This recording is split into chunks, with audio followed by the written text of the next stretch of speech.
Happy Friday, everybody. Yay! Weekend is here. And we had a decent game last night, I think. How would you rate that game on the funometer? 0 to 10.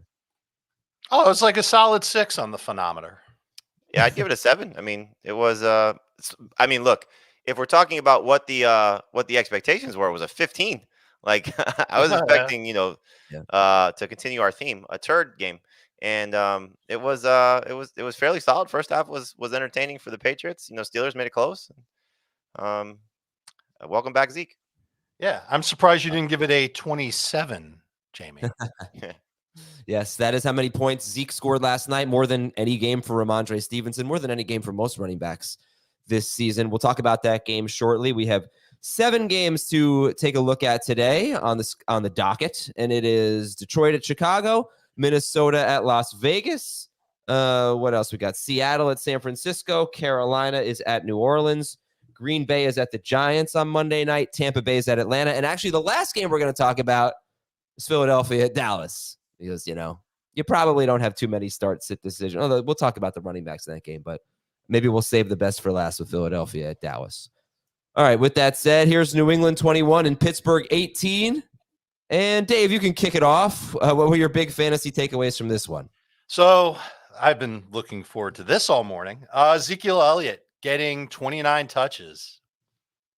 That was surprising. You know how many games this year Ramondre Stevenson has had 29 touches? Forget about this year. His career with 29 touches?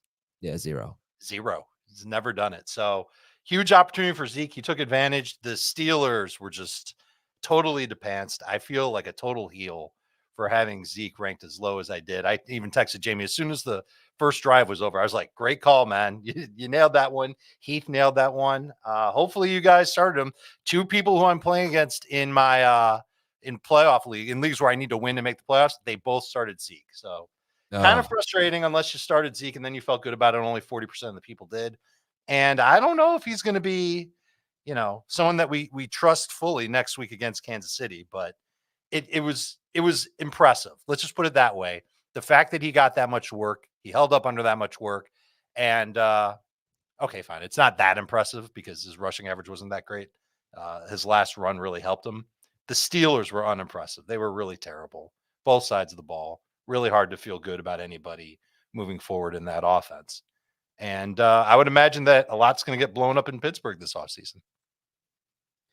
They're getting a new coordinator. That's clear. This was always going to be the case once they got rid of Matt Canada, thankfully. I don't know what to make of the situation in terms of next year because, look, we saw one full game without Matt Canada, and Kenny Pickett looked really good, and then he got hurt. And so, is he still the guy there? Based on where they're going to end up drafting, it's probably the case. So, I don't know how much will necessarily dramatically change, but hopefully a better system will help everybody involved. In terms of Zeke, I never really liked Zeke for his rushing, and that was not what I was expecting to carry him. It was his role in the passing game because that's kind of been what's been saving Ramondre Stevenson, and that was definitely there. And so it was interesting to see because I do props for CBS Sports HQ in the pregame show every Thursday and Monday, and Vegas is always pretty good at giving you a good barometer of what they think. And the fact that Deontay Johnson's prop, just for example, at 4.5 receptions was a plus number. I think it was plus 110. And Zeke's catch number, which was 2.5 receptions, was minus 140. I can't believe that number. I wish I had seen that before the game. To me, that was an easy one, but obviously the number wasn't good. So yeah. They were expecting him to be involved in the passing game. I was expecting him to be involved in the passing game. I thought maybe 4 catches. That's kind of been where Ramondre's been living. I don't know if I said this on the air. I know I wrote it and starts it. Ramondre Stevenson, even sharing with Zeke, still top 10 in targets for running backs for the season. And so that's something that you just figured, okay, this is what their offense has been, is they throw to their running backs. And so he was going to probably get 4 or 5 catches. He just did a lot more with them than I anticipated, and then he got all those carries, which was to me the biggest surprise because I thought the Steelers were going to win the game. So I think Zeke is got the chance. Like you say, not much interest against Kansas City. I'm most likely 100% starting Zeke against Kansas City in PPR next week, just because of the catches. Of course, yeah, 29% target share last night. Right. Just two things. One, you expect fewer carries. They'll probably be playing from behind. But who cares? Because he's not doing anything with his carries anyway. True. And two, if Douglas and Parker may play too. Exactly. If DeMario Douglas and Devontae Parker are back, maybe that reduces the catches. But still, he had 7 catches. I still think you pencil in 5 at this point for the lead running back for the Patriots. That's just what they do. Mm-hmm. All right. And then I don't think we're necessarily going to buy into Hunter Henry, who had 3 targets. 2 of them were catches. And honestly, it was such a bad game for Mitchell Trubisky. It doesn't necessarily mean he'll be this bad last week. I mean, even the final number is 190 yards. It was so much worse before the last 2 plays of the game. But who do they have next week? At Indianapolis, then Cincinnati. But New England's playing good defense. Let's give them credit. Here's the troubling thing, really, because I think the one must start you thought for the Steelers was going to be their DST. I mean, I thought slam dunk. Arizona at home, New England at home, Indianapolis, knowing the way Gardner Minshew can turn the ball over, like they're droppable.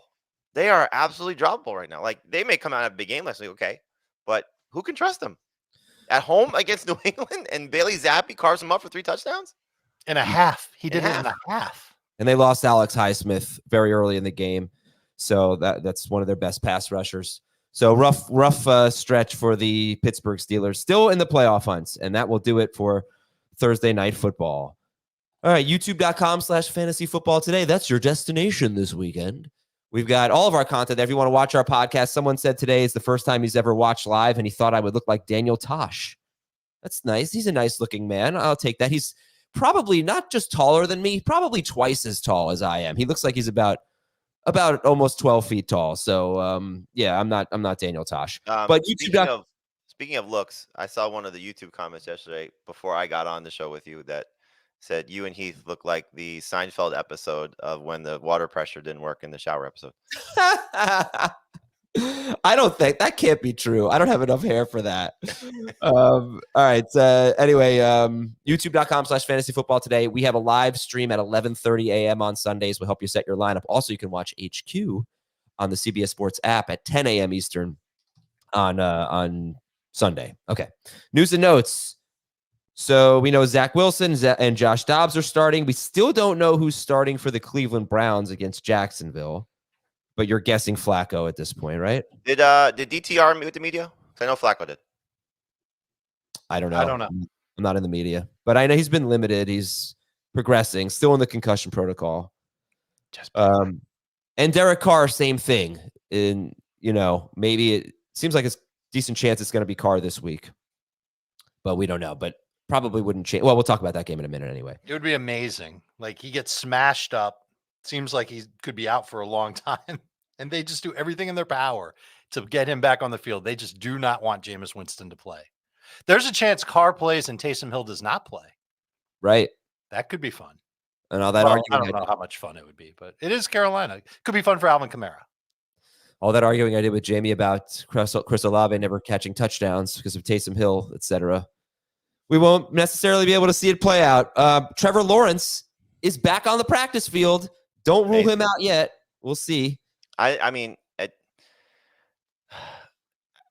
I hope to see him play because he's clearly better for the Jaguars playing. But the last thing you want to see is him get hurt and they screw up their playoff chances. And look, you got Cleveland and Baltimore back to back. Sit him against the Browns.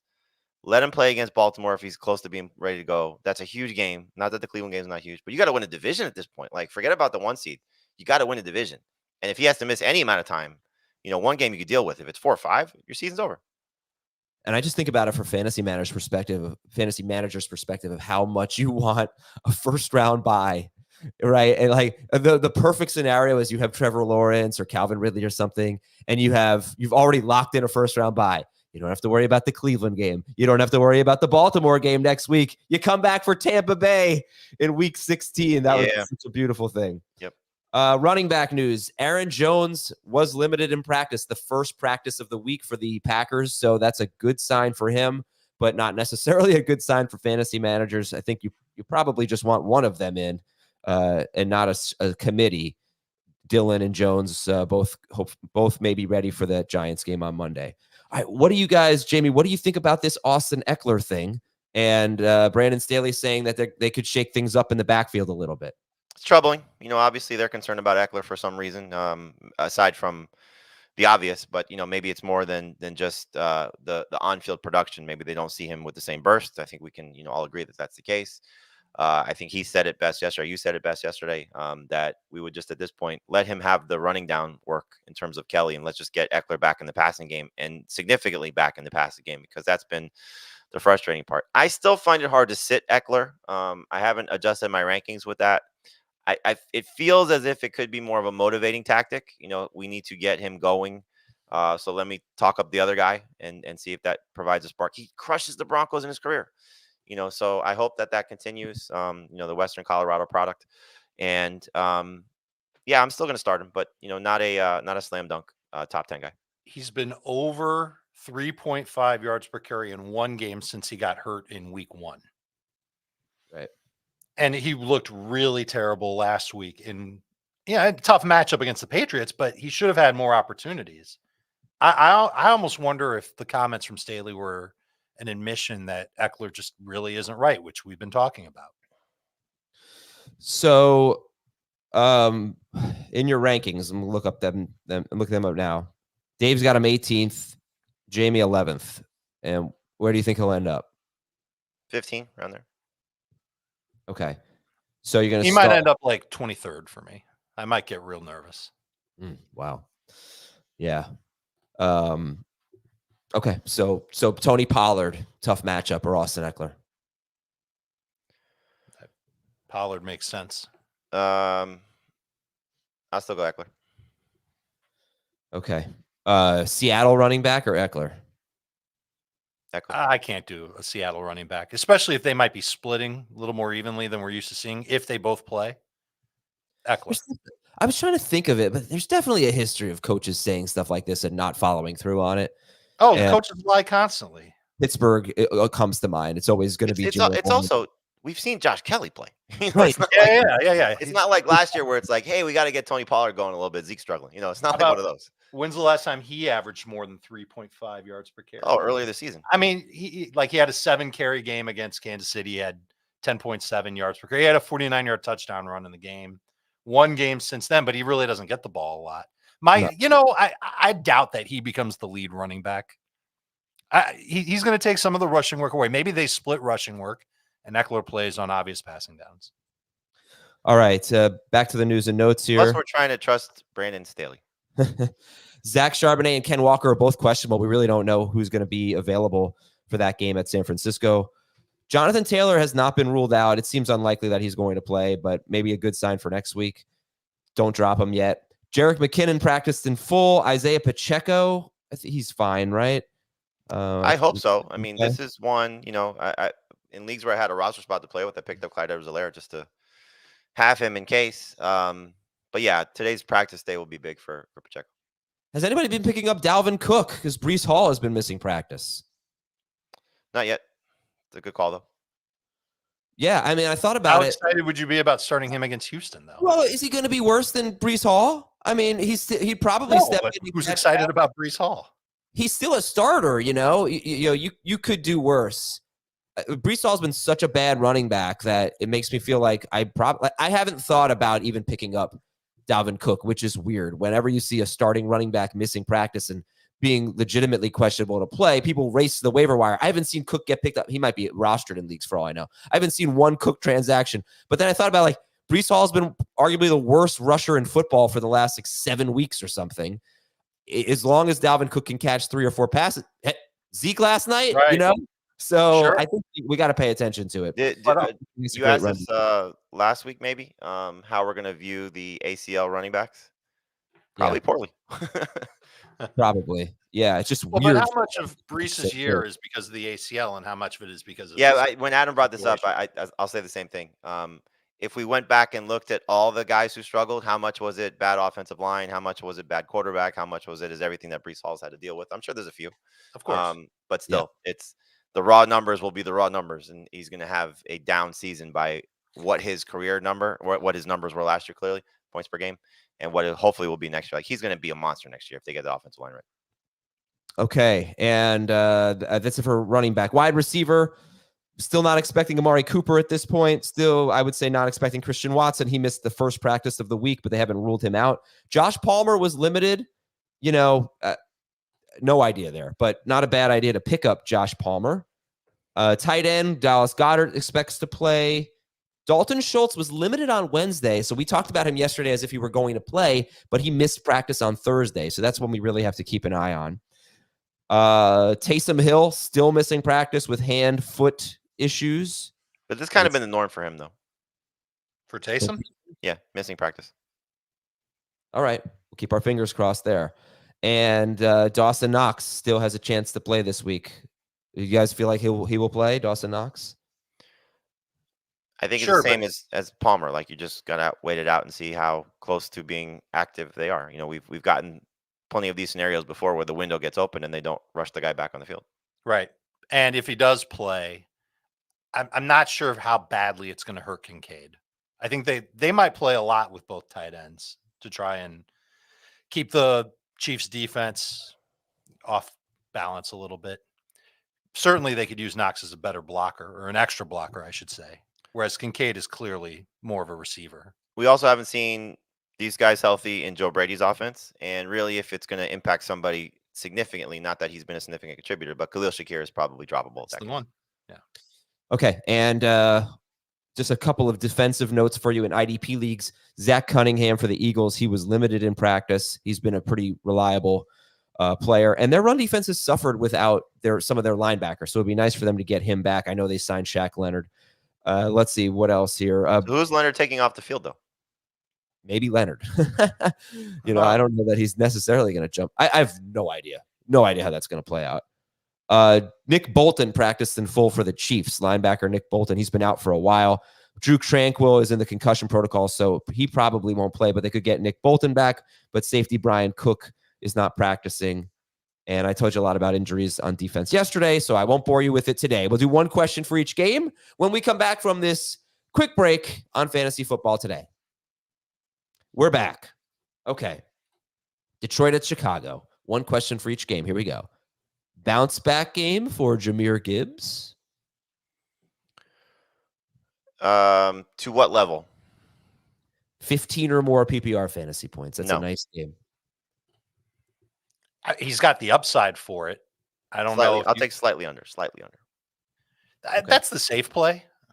If you want to put an expectation in, sure, 13, 14 PPR points, I think he can get you there.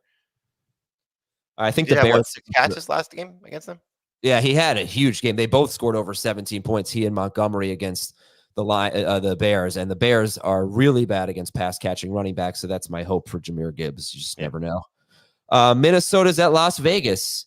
Any concerns about Josh Jacobs in this game? Only 4 running backs have scored more than 11 points against the Vikings this year in PPR. Slight concern, but I had some slight concerns with him against the Chiefs, and he was great. So back involved in the passing game too. That's a fact, and I see him getting a lot of work. He's been getting a lot of work lately. Another running back that should be able to get the job done with 20-plus touches. So I've got him 13th. I think that's pretty conservative. Gibbs or Jacobs? Gibbs and PPR. Yeah, I've got him back-to-back Gibbs in front of Jacobs. Seattle's at San Francisco. How much do you factor in the Week 12 matchup with these two teams when you rank these players? We had terrible games from DK Metcalf, Brock Purdy, and George Kittle in particular. How much and all of those guys are coming off big performances in Week 13, right? But Not how Kittle. much? I think he had like 80 yards, didn't he? Or Kittle was 4 for 68. He had 10.8 PPR. All right, that's pretty. I mean, you'll take 68 yards from it's serviceable. Not a big game though. Sure. But he was awful against the Seahawks, and Purdy had his worst game in a while, and Metcalf was completely shut down by Charvarius Ward. How much do you factor that in, Jamie, when you look at this matchup? I mean, you definitely have to factor in it because there's history between these two teams across the board. They play each other twice a year, and they've seen each other multiple times in big spots. I think for Metcalf, it's more, at least, my approach to it is you saw him in a tough defense last week, and you saw Geno play well. And I think one thing to take into account, that was, if you recall, the short week for both these teams. Geno, we didn't think was going to play. He had the elbow injury the week before, and there was that I think it was the CBS game, if I'm not mistaken, right? Or that was a night game. There was they showed the production meeting where he's in the production meeting with the broadcast crew getting work on his elbow on a table, like Yeah. like at a conference table. And he was obviously not right. So you got to factor in a little bit, but I don't think you sit DK Metcalf unless you have a loaded receiving core. You're certainly not sitting Brock Purdy. He's the one I feel the safest about. Just his track record at home. This Seattle defense we saw last week, can easily be beat by a team that that knows how to attack it, and I think the 49ers do. So I chalk up his bad game to just a bad game on the road. Kittle is, at this point, you just know what you're getting. If he has a bad game, you just have to take it at this point, unless you have a Sam Laporta. You drafted those two guys, or the other weeks when he's playing Trey McBride. I'm starting Kittle, and I mean I think everybody else for these two teams, you kind of know what to do. You don't start any of the other Seattle wide receivers. You start Ayuk, you start Debo, you start McCaffrey. And that's kind of how you approach it. And these Seattle running backs, Dave said it best. If they both play, you probably try to avoid them. I think you try to avoid them even if one plays and one doesn't play, because the matchup is so tough. I'd feel a little bit better about Walker than I would Charbonnet because of the nature of their injuries. Walker's had some time to get healthy. Charbonnet coming off a knee contusion, knee bruise, like that makes me a little bit more concerned. So if Walker plays, still should get a decent amount of work, but he might not get a ton of catches. Right. And that I'm just trying. Everything in my mind right now is all about Ezekiel Elliott. So if he's playing and getting a lot of work, it might look like 15 carries, but it also might only look like 2 catches, and he could have a really inefficient game. He would make me nervous. He would be at no better than a low end RB2 if Charbonnet is out. And if Walker's out and Charbonnet plays, well, we know that he can catch the ball a little bit. Probably a safer bet to get around 12, 13 PPR points if it's Charbonnet. But there's risk that he could get hurt. There's risk that he would be just totally inefficient. And if they're both playing, they're going to take away from each other. That makes it easier to get away from them. All right. Carolina's at New Orleans. Who's a better flex in this game, Adam Thielen or Chuba Hubbard? I'll take Chuba. Yeah, agreed. I like the workload that he's been getting when Thomas Brown has been calling the plays. It's been 4 games, and Chuba has at least 17 touches in 3 of the 4. The Saints' run defense has been taken down a notch, if not 2 notches, over the past several weeks. And I think that there's going to be some opportunities for Chuba Hubbard to get a lot of work and to maybe come through for fantasy managers. I like him as an RB2. I just have this feeling about Adam Thielen. I watched his routes. He's still getting open. Bryce Young is not playing well. That's the huge problem. That's not going away. But I love slot receivers against the Saints. And maybe it doesn't matter anymore because Lattimore is out and Marcus May is out, and you can just maybe you could just throw on the Saints regardless. But this is usually who does well. It's usually slot receivers. I think now they give up the 5th most receiving yards to slot receivers. Thielen's in the slot most of the time. So I don't know. It's weird. It's almost like a DFS play for me. I can't in good conscience recommend him to anyone with how bad he's been. I think part of the problem is for Bryce Young is, and this is going to be a problem forever, he has a hard time seeing over the middle of the field. So yeah, it's just difficult. All right, Green Bay at the Giants. How do you approach the Packers wide receivers this game? I think you treat all of them as number 3 receivers if Watson plays, and they're borderline number 2 receivers, the top 2 guys if Watson's out. You mean if Watson plays, even he would be a number 3 receiver? Well, I think they just take away from each other a little bit, and the fact that he's not 100%, so I know how I would rank it. I'd probably have him like in the 26, 27, 28 range in terms of Watson. And the other guys would just get a little bit of a bump down. Right now, I think both guys are in the top 30, so without Watson. So it's a boost for them. It's a boost for Wicks. Maybe it's a boost for Kraft as well. The wild card to all this, honestly, is if Aaron Jones plays, he's a much better pass catcher than AJ Dillon. How much does he take away from those guys also? But I think you've seen it. I mean, there's been how who are you talking about? Oh, you're talking about Jerome Ford yesterday. Like he just gets it done in different ways. Like Romeo Doubs has gotten it done in different ways, right? 4 for 70 last week, I think it was. Most of the time, it's been touchdown dependent. Reed has been, a little bit more productive in terms of his catches and yards. But I think you just kind of look at the target boost for both of them. If Watson's not there, you buy into it. Okay. Dobbs has double-digit PPR points in 3 of his past 4 games. The past 4 games, Jordan Love has been rolling. So that's probably a good call that Dobbs should be in consideration as a wide receiver 3. Tampa Bay is at Atlanta. Could this be a good game for Drake London against the Bucs, who give up the 5th most points to wide receivers? Could this be a good game for Drake London? So he's gotten a good target share over his past, well, really over the course of the season, but certainly in the last 2 games from Desmond Ridder. They're just not passing a lot. It's a low volume passing offense. London got hurt a few games ago.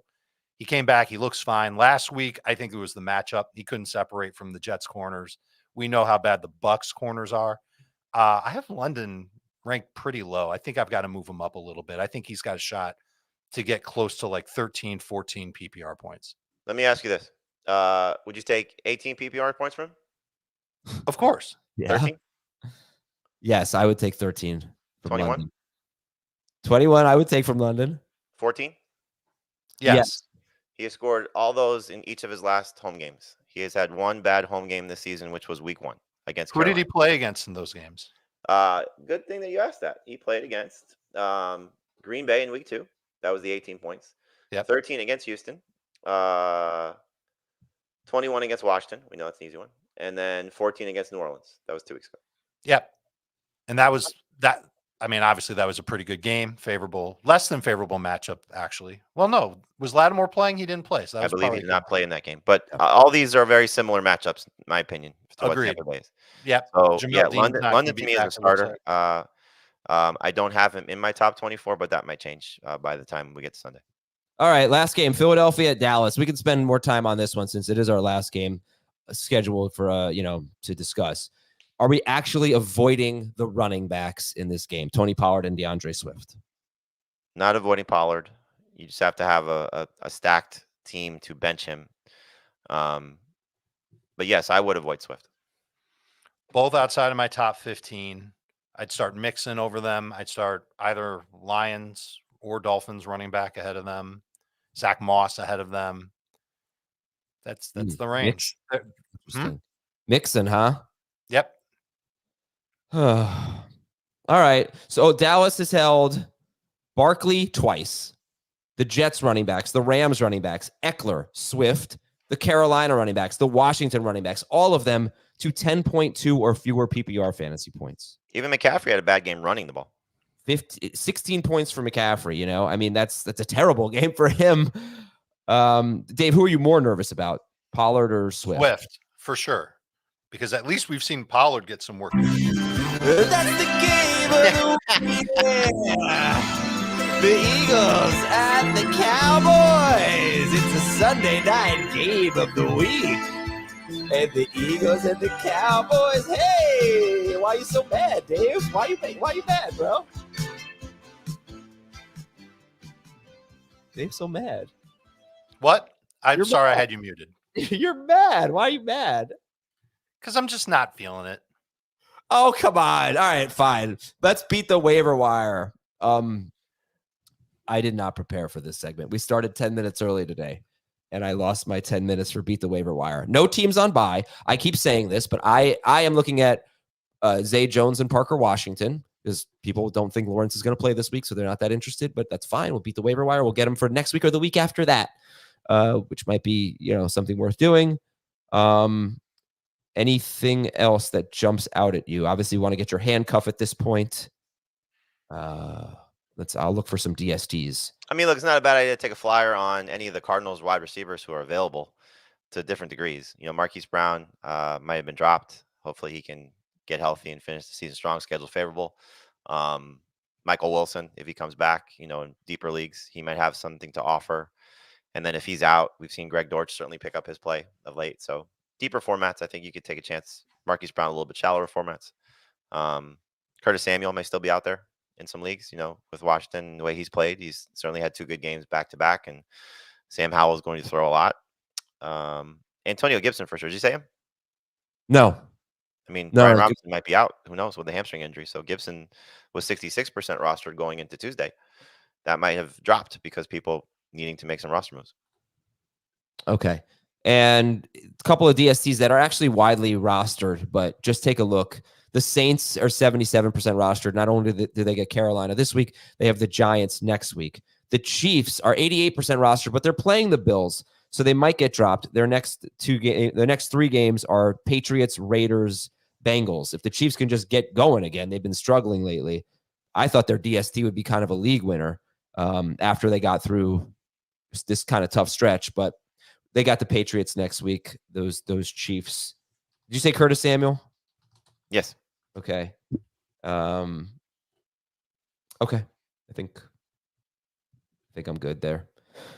If I think of anything else, I'll let you know. Let's go to the games. Detroit's at Chicago. Cross your fingers. Stat of the game. I already mentioned this one. Both Lions running backs scored more than 17 fantasy points against the Bears in Week 11. So we'll hope for a repeat. Jared Goff. It's funny. He scored 20 points at New Orleans. The week before, he scored 22.2 against the Packers, but it just doesn't feel like he's playing so well right now. Really struggled against the Packers in real life. Turnovers. Yeah, and I know you guys are feeling the Bears defense a little bit here. So who are some streamers that you would start over Jared Goff, Jamie? I'd start Gardner Minshew over him. That's probably the only one. I'm not there with Baker, even though Baker, I think, has a good matchup, especially if AJ Terrell's out. That's really the only one for me is Gardner. What about Dobbs? If you want to consider Dobbs a streamer, then yes. I guess technically he was dropped in some leagues. He was still like 75% rostered going into Tuesday. If that was a decision that you've got between Dobbs and Goff. And I agree. I'd take Dobbs over Goff. Yep. I don't like that Frank Ragnow might not play. The book on Jared Goff is that whenever he's pressured, whenever that pressure comes, he struggles. And so if the offensive line, which has not been playing great the last couple of weeks, if that line is a problem, his stat line is going to be a problem. It's also his outdoor road games have been bad. And, sure. This could be a problem too. Who's your favorite? I guess I should stick with the Lions. I was going to ask you about the Bears running backs. We'll get to that. Sorry. All right. So who's your favorite Lions running back? Gibbs and PPR, Montgomery and 9.5. Okay. And are you starting any of them over Devon Achane? Either of them over Devon Achane or Raheem Mostert? I think you asked us this yesterday. For me, it goes Gibbs, Achane, Gibbs, Mostert, Montgomery in PPR. And in non-PPR, it is Montgomery. No, Achane, Montgomery, Mostert, Gibbs. I've got Achane, Gibbs, Mostert, Montgomery in non-PPR. And I've got the same order as Jamie has it in PPR. So you start Gibbs over Montgomery, non-PPR? Yeah, that's how I have it ranked. Achane, Gibbs, Mostert, Montgomery, and PPR. In their last 8 games, only 3 running backs have scored more than 11.2 PPR points against the Bears. That would be Austin Eckler and both Detroit running backs. So it has been, they give up 3.4 yards per carry to running backs, but the most receiving yards per game to the position. As far as the wide receivers go, Amon-Ra St. Brown and DJ Moore are must starts, and that's it, right? No one's going for Jameson Williams or anything like that? No. Okay. I have a remind me to tell you funny Dan Schneider story on the mailbag later about Jameson Williams. Who are you starting over Sam Laporta at the tight end position? Taylor Swift's man. That's it. Yeah. Taylor Swift loving football. She's really into it. Good for her. Yeah. What did she say? The dads, Chads, and Brads? Oh, I don't know. I'm not that. She was saying something about the people watching her on the game. She's like, I'm not aware of that. That's for all the dads, Chads, and Brads, and Chads, something like that. Okay, so just Kelsey. So Laporta's 2. Okay, let's talk about the start of the week, Jamie. Justin Fields, he's about 8th for everybody, right around there. Your thoughts? Just great situation if he continues to do what he does against them. 3 straight games with over 100 yards rushing. He had 23 fantasy points against them in the earlier meeting and threw for under 200 yards in that game. But it's 4 of the last 5 quarterbacks have been 23 or more fantasy points against them. In those 3 games, he averages 28 fantasy points per game against Detroit. So he just beats up on this defense, and they're beatable in the back end, which is why I think we all love DJ Moore. But if he continues to just use his legs like he has been, he should have another big day. So hard to expect 100 yards rushing, but if he makes it 4 in a row, he's going to have a monster fantasy performance. And so, I have him 8th. I know Dave has him 7th because we've done 17 shows about this in the last 2 days. So I may move him up a spot as well. The one that I'm considering moving him ahead of is Lamar Jackson, just because I don't know where Jackson's ceiling is based on how he's performed lately. But I would start the only other like random guy, I think, if you want to put it that way, that I would start over him is Brock Purdy. The stat that put me over the top on both Fields and DJ Moore is that over the past 4 games, offenses have thrown 5 touchdowns of 15 plus air yards on the Lions. The Saints did not, but they had 3 completions of 15 plus air yards that set up 3 other touchdowns for them last week. So absolutely beatable on the deep ball. Pass rush pressure isn't getting there. Aleem McNeil is out. That's a big chunk of their defensive line missing. This should be a huge game for the Bears passing game. Yeah. Fields versus Love. Fields, right? Fields. Okay. Yeah. Now, what do you want to do with the Bears running backs? Just stash and see what happens? Or do you want to actually start someone today, So Dave? the last time these guys actually played together, we're talking about Deontay Foreman, Roshan Johnson, and Khalil Herbert. It was against Detroit, and it was for basically a half. Foreman got hurt, came back, got hurt again. Foreman and Herbert alternated series, and Roshan played third downs. So the only guy that had a specific role was Roshan, and Foreman was the guy who started. I would guess that this coaching staff won't take the starting job away from Foreman just because he got hurt a couple of weeks ago. I've got him at the top of my rankings among the 3 of them, but Roshan's right behind him. I don't want to start any of them. Yeah, I'll take Roshan just because I think how this game can go or can get back and forth. And I still buy into this Detroit run defense. The thing that was interesting, at least the first report that I saw from Wednesday, I forget who it was, so I apologize, one of the Bears beat writers, that Foreman and Johnson were taking handoffs from Fields and Herbert was taking handoffs from Bajan. So, the fact that he's gotten relegated potentially to the 3rd spot just from injury, well, I hate that for him. It could just be they wanted to get Herbert reps any way that they could. Well, I mean, I don't. It's tough for me to say that he's worse than Deontay Foreman at this point. Like, so Foreman did a great job when everybody was missing. Yeah, I think Herbert has more upside. So, for what my opinion doesn't matter to them. But I like in terms of how you should approach it, fantasy managers approach it. The only one that I would play at this point would be Roshan. And if I had to make a choice on like which Bears running back to roster, say I had both these guys and I needed to cut one of them, or all 3 of these guys, or 2 of the 3, I would rank it Roshan. And I think I'd go Foreman over Herbert still, but it's a grab bag between those bottom 2. But Roshan's the one that I want to have on my roster. right. Roshan's the one you want to have. Khalil Herbert would be probably the first one to cut. And there's a chance none of them are all that good for fantasy. Let's see how this plays out. Right. See how it plays out. They have the Lions this week. They're at Cleveland next week. And then, wow, Arizona in week 16, Atlanta in week 17, both at home. We talked about that. One of those running backs should have good games then. All right. DJ Moore or Justin Jefferson this week? Moore. I'll take Jefferson. Both close. Okay. All right. Then the Detroit DST, no, don't start him. Let's go to Minnesota at Las Vegas. Here is a repeat stat of the game. I don't know. I think I already told you this. Rachaad White. Oh, no, I didn't. Okay. Here are some running backs recently against Minnesota. Rachaad White, 6.9 points. Deontay Foreman, 7.7. Not all of these are so recent. Aaron Jones, 8.6. Bijan, 7.9. Javonte, 7.3. That's Rachaad White, Foreman, Aaron Jones, Bijan, and Javonte, all fewer than 9 PPR fantasy points against Minnesota. But I already asked the guys about Josh Jacobs, and they are starting him.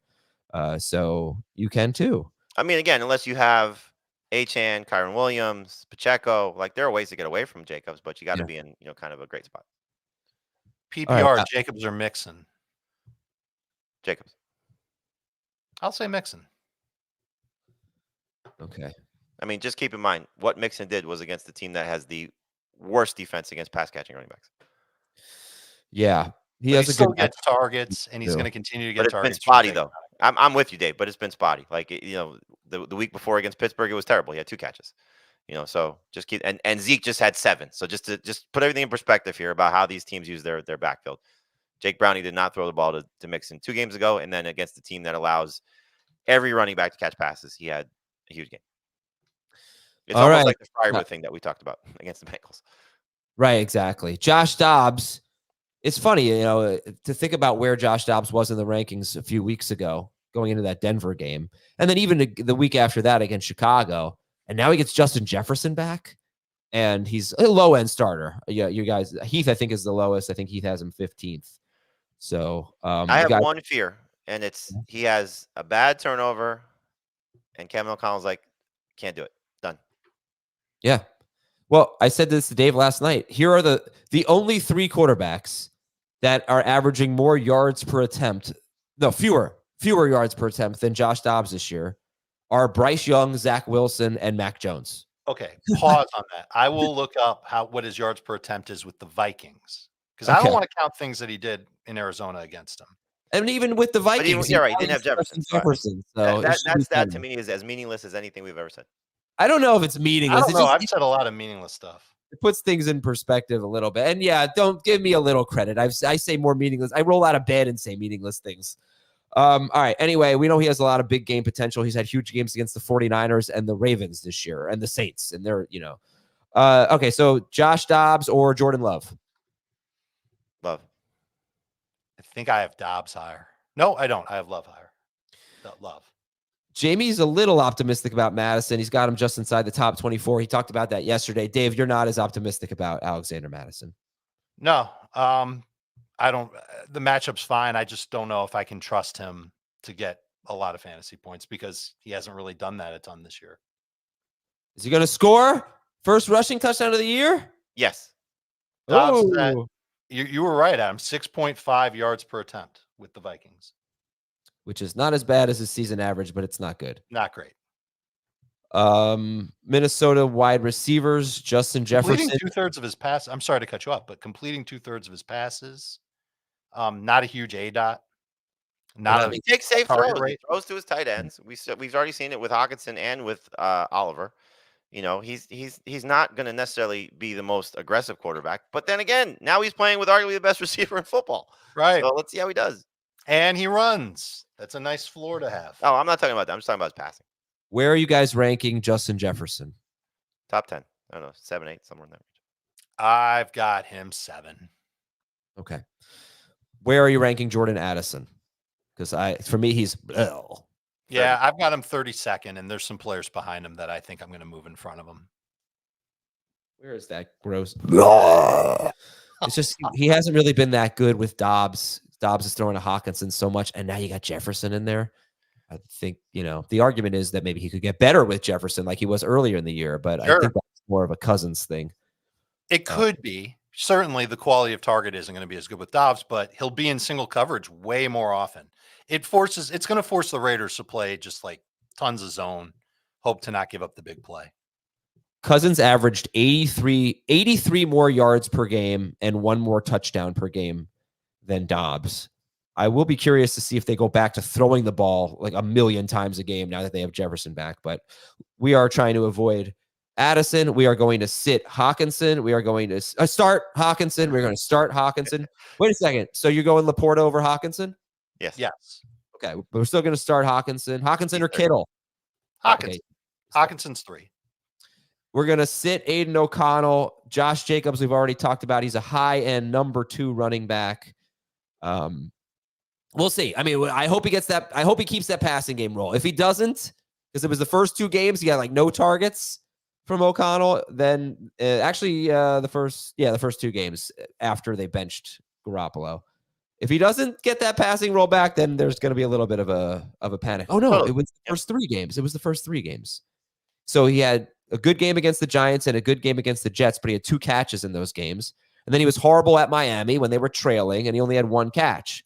We were a little nervous about him against Kansas City, but he had 100 yards and a touchdown, and he had 4 catches in that game. All right, Devontae Adams. Is he a must start this week, guys? He's a safe number 2 receiver. I think we've seen enough in the last 2 games against some tough opponents that you can trust him. He did well against the Chiefs for what that matchup is. He did well against the Dolphins for what that matchup is, scored against Miami. And so while, yes, the Vikings secondary has played much better of late, I still think that he can have some success. So slam dunk top 10 guy, no way. Top 20 guy, yes. 12, 21, and 14 PPR points in his last 3. And I would guess he'll be right around that 14 PPR point mark against the Vikings. Nico Collins or Devontae Adams? Nico slightly, but if the weather's that bad for New York, then I might go Adams. I think I'm going to move Collins and Adams down in my rankings, and I think I'm going to end up with Collins a shade above Adams just because of target volume. All right. Okay. Minnesota's 23rd against receivers, but they've certainly gotten better. And sit Michael Mayer. Oh, Jacoby Myers or Jordan Addison if you were desperate. Who's better? Another blarg. Addison.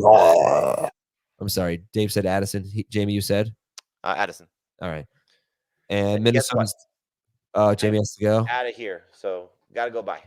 All right. Jamie's out. That's why we started a little earlier today because we knew Jamie had to hop off early. We'll take a break and we'll try to regroup. See if we can make it through. We'll be right back on Fantasy Football Today. Got 5 games left, Dave Richard, and I have a regret. I should have finished. You have a regret. Go ahead. Should have finished this banana before the show started. I'm trying so hard to sneak bites in, but I'm on camera. Let's see it. So. Let's go. Don't sneak it. Show off your. Not that much, right? Like I've mostly. I got about a third left. Look, I got one too. Oh, okay. Should we have a banana break? Everybody grab your banana. Okay. Amazing. Seattle's at San Francisco. I can't believe you're doing this. All right. Only 4 running backs have scored more than 11 points against the Niners, 11.1. So is there any scenario that you're going to have a Seattle running back in the top 24? I really don't think so. I'd be very, very cautious with either of them. I totally buy into this 49ers run defense. Totally buy into Seattle's run game not being as good as they looked. I don't think Seattle's offense is as good as they looked against the Cowboys. I think they were helped along on Cowboys penalties on 3 of their touchdown drives. And the 49ers aren't a team that gets penalized like crazy. They've only been called for 4 defensive penalties in their last 4 games against Seattle. Now, listen, they could have a bad game, and they helped Geno Smith get closer and closer to the end zone. DK would have had a big game either way. He had a couple of drives where certainly the 70-plus yard touchdown catch, there were no penalties then. He did great, but it was busted coverage. Or bad coverage, I guess I should say. It wasn't busted. They were near him. Anyway, the upside with DK is good. I don't like the upside with the running backs for Seattle. So I don't see a path for them to be anything more than desperation starters. Is this almost start them all, sit them all?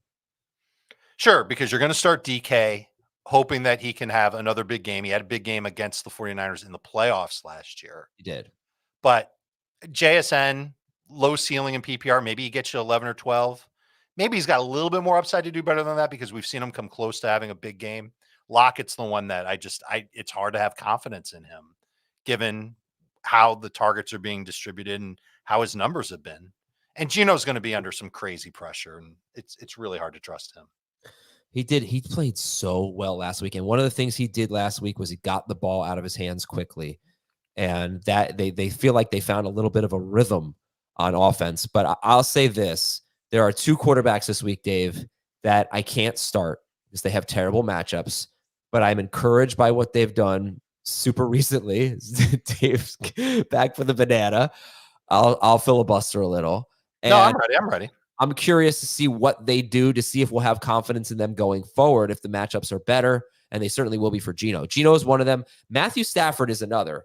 I know we've just totally sit him. He's facing the Ravens, but seeing some encouraging things from Stafford. If they are willing to throw the ball enough, more than 32 times a game or so, when he's had Kupp and Puka, he's been actually pretty damn unstoppable, even if it hasn't been Kupp and Puka getting him there. So that's just a random thought in the back of my brain. See the nonsense I spew. And then Geno, obviously, I mean, if he goes out and has a great game against Dallas and then a good game against the 49ers, then you might be pretty confident in him. You'll be confident enough to start him home against Philadelphia in week 15. And then week 16, he's at Tennessee. Oh, yeah, that's what I thought. Right. The matchups are great. Well, I mean, that's the whole thing especially with Stafford. He's got the Commanders in week 15. Right. That's a license to print fantasy points. He'll be a top 12 quarterback that week. So DK Metcalf or Rashee Rice? I believe I've Metcalf higher. DK Metcalf or DeAndre Swift? Metcalf. DK Metcalf or Tony Pollard? Also Metcalf. DK Metcalf or Kyron Williams against the Ravens? Probably Kyron Williams. All right. I mean, I say it all the time with DK. He just struggles with good corners, and Ward did a great job against him last time. So, you're a little. It's obviously understandable to be nervous. Start Purdy. He is 7th for Jamie and 4th for Dave and 7th for Heath. So you're even higher on Purdy. You'd start him over Mahomes and Tua. All right. Hope you're right. I have him over Tua. That's what I'm seeing. Yeah, I don't know if I can stick with that one. I would start Tua. I think I would too. And yeah, like before the Dallas game, this was a really tough matchup. The Seahawks, in fact, since week 4, they allow the fewest passing yards per attempt, the 5th fewest passing yards per attempt in the NFL.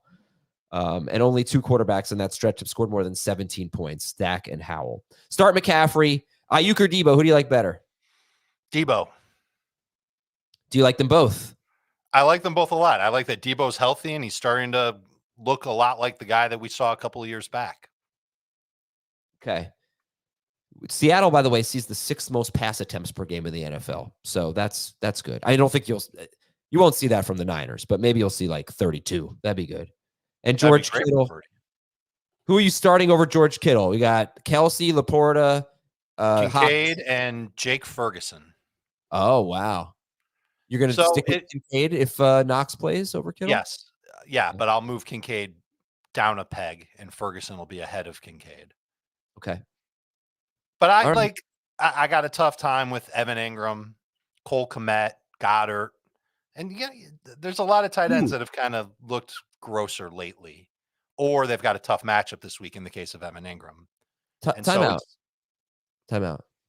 I forgot Cole Kmet when we talked about that Bears game. Can you talk about him real quick as you discuss this tight end thing?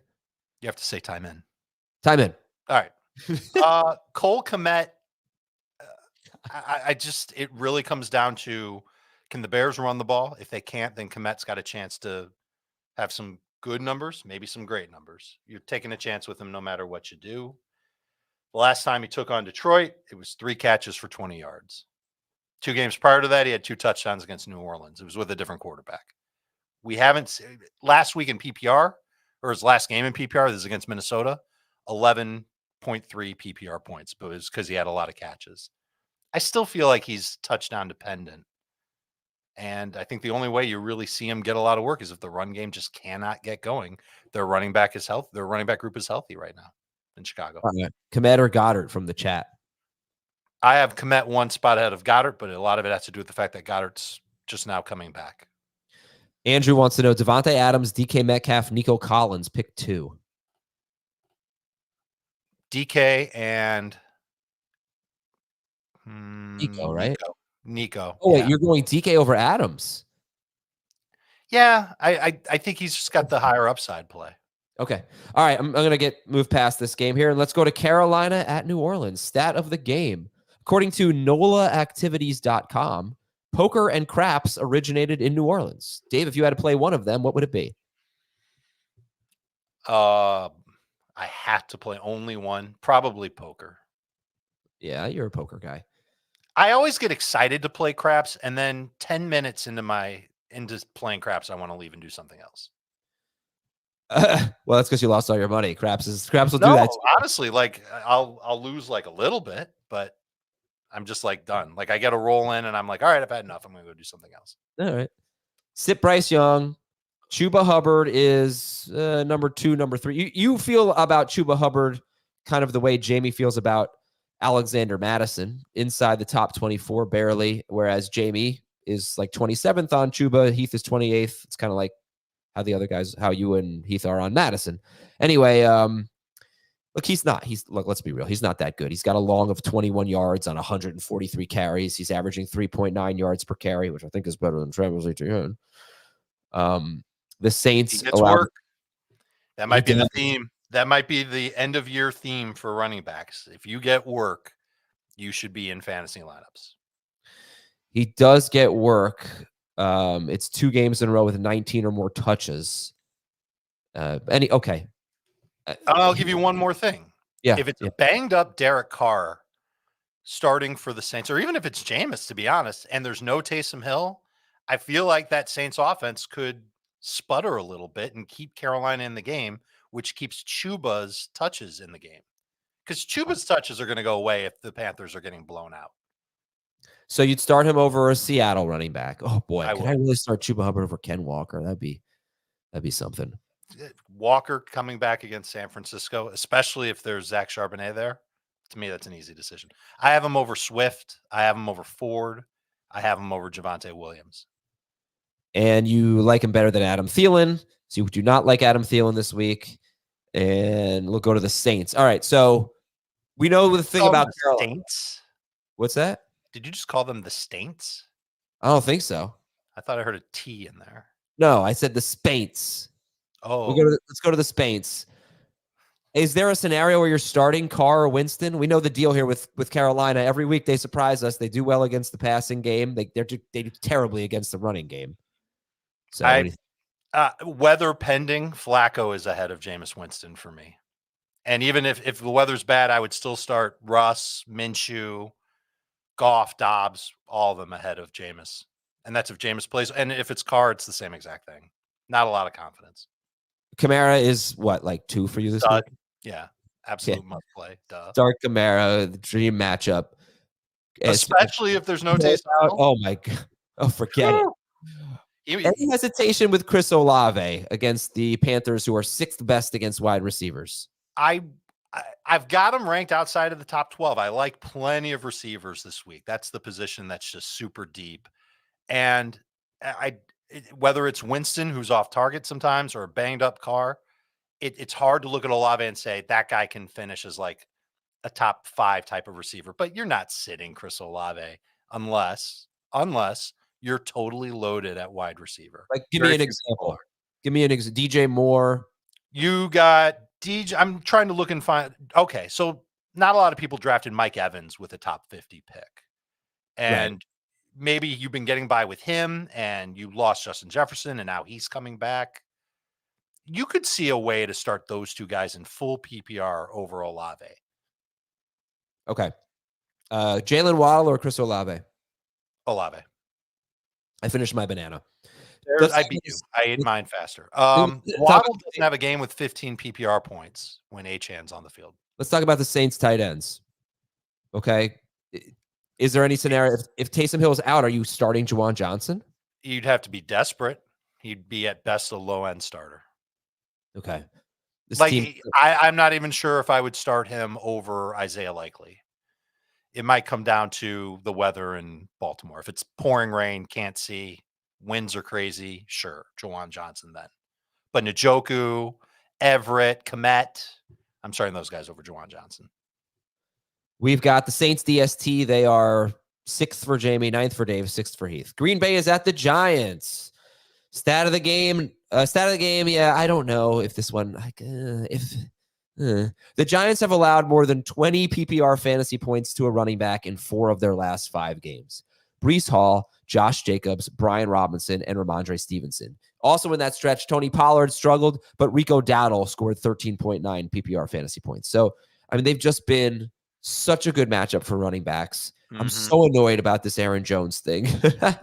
I mean, I'd love to get him. Because you were hoping that A.J. Dillon would be the man and he'd get a lot of work and he'd fall into the end zone. Yeah, look, the way it was trending before Jones's latest injury was Jones was really the man. I mean, he was getting, he had 2 games in a row where he was getting a lot of work. I think 17 or more touches. And I would start that guy against the Giants in a heartbeat, especially because he had, 4 to 6 targets, I think, in 4 straight games, something like that. But I don't know how it's going to play out if Jones comes back. That leaves some unpredictability in. And I think Dillon's been a little underrated. It's like I've said, he gets you 11 PPR points a game without a touchdown. 7 games in a row, basically. So if he scores a touchdown, you got a really good game there. So anyway, I'm frustrated by it. I would love to start a Packers running back, Dave, but what do you think about this situation? So Dillon, I think Dillon makes the cut as a borderline RB2 and a really good in a pinch type of player if there is no Aaron Jones. And we've seen it this year from the Packers where they'll have a guy practice on a limited basis and then be ruled inactive on the game. The other issue is that we're not going to know unless Jones is off the injury report until Sunday. Or actually until Monday. Like if he's game time decision, they play Monday. So it's going to be a real problem. You might have to play it safe and not go with AJ Dillon. Currently, I have Dillon ranked ahead of Derrick Henry, ahead of the Seattle running backs, ahead of Alexander Mattison. If it looks like Aaron Jones has a chance to play, he's getting flushed behind all those guys. Okay. Can you hear me, Dave? Yeah. Why? What's wrong? My mic went out and I lost your audio for the last. You sound exactly the same to me. 30 seconds. Okay. I've got to do some editing on my part here. So anyway, give me 1 second. How's everybody feeling out there today in the chat? You can answer some chat questions if you want. I'll just have to give me a minute here. I'm sorry. You got to put them up for me. What happened? My microphone came unplugged, which wasn't a huge deal, but it stopped my recording on my computer. I'm going to blame those spider crickets. Oh God, those horrible things. Evil looking things. Have you guys Googled what a spider cricket looks like? All right, Do that, and then I know Adam doesn't have to. They're basically sleeping in his bed with him. But I just imagine like Adam's house like crawling with spider crickets. No, stop. I really don't want to talk about it. All right, the Green Bay. So you gave your nice synopsis there of the. I think if Aaron Jones plays, it's going to muddy everything. There's no guarantee that Aaron Jones is going to go right back to the same type of workload that he had before.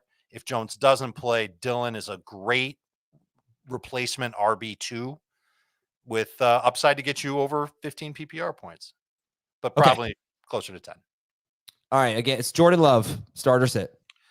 The way that he's been playing, Adam, I can't help myself. The only thing that the Giants can do to try and slow him down is to blitz the snot out of him. And he's beaten the blitz. He just went up against Kansas City's defense, tough defense, made him look silly. He's been making great throws and great reads. He's not late on all of his throws anymore like he was earlier this season. He was late on a couple last week. But I think his mobility is still a plus. His willingness to throw deep is a huge plus. If he can beat the blitz a couple of times, it almost doesn't matter who his receivers are. He should be able to put up good numbers. I've got him top 10 this week. I've got him behind Fields, behind Lamar, behind Purdy, but ahead of Dobbs, Goff, Justin Herbert, and ahead of CJ Stroud. And I asked you guys this earlier, but what you said was if Christian Watson plays, none of them are in the top 24. But Watson would be, Jamie, I think, said this. Watson would be top 30.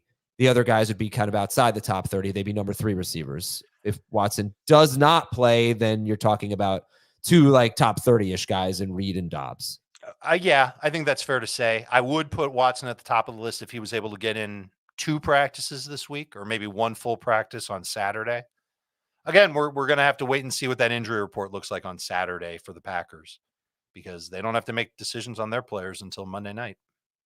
Tua or Love? Read some chat questions here. Tua over Jordan Love. Dobbs or Cup? Cup over Romeo. Would you start Reed over Hopkins or Sutton? Definitely not over Sutton. Probably not over Hopkins. Okay. Yeah, it's weird. For my opinion of the Giants defense is when they play a great offense like the 49ers or the Cowboys, they have no chance. When they play a normal team, they actually are pretty solid. They're not great, but they're solid. Have the Packers jumped into that great offense tier? Maybe. I mean, they just had a great game against the Chiefs. So I'm very curious to see how this plays. I do think this could actually be a close game. Packers are 6.5-point favorites. I agree. But and that would obviously help Love, because then he doesn't have to hand off a ton in the second half. We're going to sit the tight ends in this game. We're going to sit Tommy DeVito. Saquon Barkley is a must start. I know he's had 2 bad games in his last 3, but he's top 6 for Dave and Jamie, and he's 9th for Heath. At least Pacheco just crushed this defense. Saquon can do that and catch passes too. Yeah, this is the Achilles heel of the Packers defense. They don't have a great run defense. Are you starting anyone in the Giants passing game? Nope. Okay. Jalen Hyatt is someone you could consider stashing. He did go into the bye week with a 5-catch game, had over 100 yards, I believe. You could see what he looks like coming out of it. I'll update the stat I gave last week. I have to lower a little bit. Last week it was 15 points. This week it's going to be Green Bay has allowed 14.4 or more PPR fantasy points to a wide receiver in every game that wasn't started by Brett Rippon or Kenny Pickett. I think we're going to add Tommy DeVito's name to that list, but maybe. I actually, if I were going to make a bold prediction, I would say most likely to get 14.4 PPR points for the Giants would be Darius Slayton, but I'm not starting anyone. It's him or Hyatt on a big play. Tampa Bay is at Atlanta. Stat of the game. Atlanta allows the fewest fantasy points to running backs. They have not allowed a rushing touchdown to a running back. Do you have any concerns about the red hot, scorching hot, super awesome Rachaad White? I've moved him down in my rankings all the way to 6th. Look, he gets the ball so much. He does a lot in the passing game. He actually looks good running the football. Everything's kind of clicking for him right now, and I don't think the Bucs are going to get away from Rachaad White. I think they need Rachaad White. Yeah. Let me tell you Baker's not playing great. Godwin's beat up. Like if they lose White or Evans, that offense gets really ugly really fast. By the way, I beat the waiver wire guy that our producer, Zach Brook, just brought up. Going back to the last game is Darren Waller. Last I checked, he's about 51% rostered, hoping to play next week. So take a look at Darren Waller. Baker Mayfield, I think, is a little underrated. Tell me why. Well, actually, is this a good matchup? How about this? The Atlanta Falcons are 7th in points per game allowed. That their defense is actually better than you might think. They're 9th in yards per play allowed. So I don't know that they're such a bad defense. They have been struggling a little bit lately, but got back on track the last 2 weeks. But Mayfield's had a nice year. He's solid. I am starting him over. If Trevor Lawrence plays, I will make this decision in a league where I need to win to have a chance to make the playoffs. I will start Baker Mayfield over Lawrence. I don't really see why he's any different than Gardner Minshew. Minshew has been horrible for fantasy this year. He had about 15 points in regulation last week, and then he scored about 10 points in overtime against Tennessee. Mayfield's got a good matchup. The Falcons give up the 10th most fantasy points. I don't know if it's a great matchup, but it's a good one. What did he do the first game against the Falcons? 275 yards and a touchdown. He only scored 18 points, but that's not so bad. That's actually better than he's done in any of his past 3 games. I know, but 2 of those games were San Francisco and Carolina. Those are very tough. And the other one was at the Colts. He had an okay game. Oh, you know what happened against the Colts? He got them down to the goal line, and then he had to come out of the game for an injury, so he lost a touchdown opportunity there. Not to say he definitely would have scored one. But I think he's a little underrated. I'm not saying he's a must start or anything. I think he's a little underrated. I got him 16th, so he's in that mix of guys that you could start if you're in a pinch this week. And as for the Falcons, 19 or fewer fantasy points in 4 of their last 6 games against quarterbacks, but no A.J. Terrell. It looks like he's in the concussion protocol. Looks like he's going to miss the game. I think that's big. So a lot of things to kind of go back and forth about with Baker Mayfield, but I'd still be nervous simply because Godwin is playing through something, and he only had 3 targets last week anyway. So it's a combination of maybe they know he's hurt and they're not giving him a lot of work. Godwin isn't somebody that I would trust this week. So he's got to get it all done with Mike Evans and maybe Rachaad White. It's that second touchdown. We talk about that a lot with quarterbacks who aren't slam dunk guys. And there's a reason why these guys aren't slam dunk guys. It's because they don't consistently get that second touchdown. And I don't know if you've got it in front of you. If not, I'll look it up. How many games recently has he been throwing 35 plus pass attempts? That was one of the things that we really liked about Baker, was that he was throwing a ton. Yeah, only once in his last 5, and it was against San Francisco. All right, so listen, who better to score your second passing touchdown against than the team that hasn't allowed a running back rushing touchdown all season long, Dave Richard? A touchdown catch for Rachaad White? There you go. I'll take it. All right, anyway, look, I'm not saying to start Baker Mayfield. Hopefully you don't have to.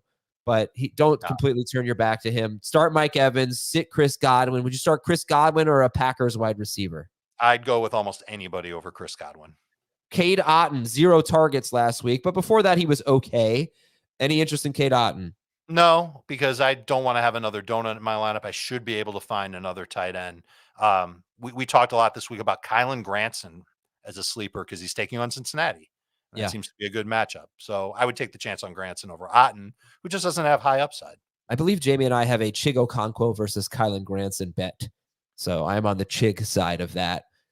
Sit Ritter, start Bijan. By the way, Dave's a huge liar. He would absolutely love to have another donut in his lineup. I don't know why you even said that. Go right back to Bijan. Drake London, we talked about earlier. He's a number 2 receiver. Dave has him as a number 3 receiver, but he's got a chance here. And Kyle Pitts, starter sit. I've got him ranked pretty high this week. I've got him 13th. in PPR. Juwan Johnson if Taysom Hill is out, or Kyle Pitts? I think I might lean toward Pitts versus Juwan Johnson because I think he'll get more targets and catches. But this is an argument against everybody in the Atlanta passing game. The Bucs pass defense has actually been playing better the last few weeks. They've stopped being so predictable. Yeah. They played more man coverage. And again, this is a low volume passing offense for the Falcons. It's hard to really be in love with any of their pass catchers. London makes sense. Last question. Kyle Pitts or Dallas Goedert? Goddard. Philadelphia's at Dallas. Here we go. Stat of the game. A.J. Brown was the number 28 wide receiver per game before Dallas Goedert's injury. But no one's sitting. Did I say A.J. Brown? You said A.J. Brown was the number 28 wide receiver. Devontae Smith was the number 28 wide receiver before Dallas Goedert's injury. But nobody's sitting him, right? Just start him.